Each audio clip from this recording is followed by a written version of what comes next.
تعرف إن لاعب واحد بس في التاريخ قدر يشارك في 3 نسخ مختلفة من كأس العالم ل3 دول مختلفة من غير ما يتجنس ولا يتغير باسبوره. يلا بينا في كورنر المونديال نعرف قصة اللاعب ديان ستانكوفيتش، اللاعب اللي دخل موسوعة جينيس للأرقام القياسية لتمثيله 3 دول مختلفة في 3 نسخ مختلفة من كأس العالم.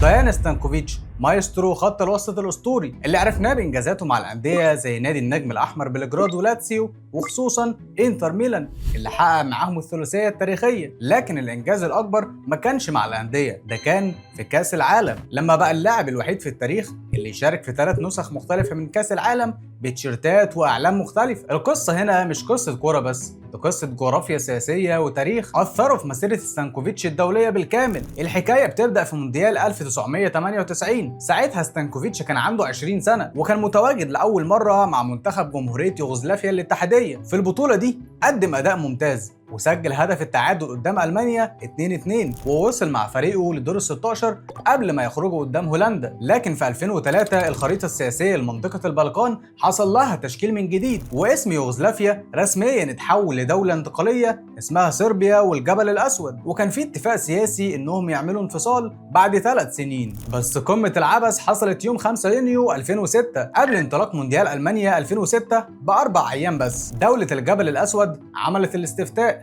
واعلنت استقلالها فجأة، والفريق لقى نفسه ما بيمثلش اي دولة موجودة على الخريطة. وما بين اوضة لبس متدمرة سياسيا واداريا كانت نتائجها واقعية جدا، خسارة ال3 ماتشات واشهرها الفضيحة 6-0 قدام الارجنتين، المباراة اللي سجل فيها ميسي اول اهداف المونديالية. بعد فضيحة 2006 البلد اتقسمت رسميا، والفيفا قررت ان صربيا هتكون المنتخب الممثل للوضع القانوني الجديد، ونقاط التصنيف للاتحاد القديم، في حين ان الجبل الاسود اضطرت تبدا من الصفر وتأسس اتحاد كورة جديد خالص. وفي مونديال 2010 بجنوب افريقيا ستانكوفيتش بيظهر المرة دي وهو كابتن منتخب صربيا المستقلة، ورغم خروجهم من المجموعات الا انهم حققوا فوز ثأري على منتخب المانيا 1-0. وبمشاركته في مونديال 2010 كسر رقم مثله الاعلى في الطفولة روبرت بروزينيكي وروبرت يارني اللي لعبوا اليوغوسلافيا في مونديال 1990 وبعد كده الكرواتيا في 1998. بس الفرق الجوهري هنا ان بروزينيكي ويارني وغيرهم اختاروا يغيروا جنسيتهم، لكن ستانكوفيتش ما قررش يغير باسبوره ولا يتجنس، ده الجغرافيا والسياسة هم اللي كانوا بيتغيروا من حواليه. بمسيرة دولية حافلة لعب فيها اكتر من 100 مباراة وسجل 15 هدف،